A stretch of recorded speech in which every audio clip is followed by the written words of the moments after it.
திக்கி திக்கி பேசும் என்னை மந்தனாவை கொண்டவனை ராஜாக்களை தள்ளி ராஜாவாக்கினி. அழைப்பே இல்லை என்று அழைத்து சொன்னவர் முன் அரியணை கொடுத்து என்னை அரசனாக்கினே. நீர் மட்டும் இல்லைனா என்ன நான் செஞ்சிருப்பேன்.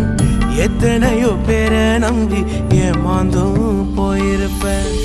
நான் ஜெபிச்ச ஜெபமெல்லாம் வீணா போகவில்லை. நான் விதைச்ச விதையெல்லாம் தரிசமாகவில்லை. எப்போது எப்போது காத்து கிடந்த மனசு சத்தியத்தை பித்து புடிச்சு தேடின அந்த உசுறு.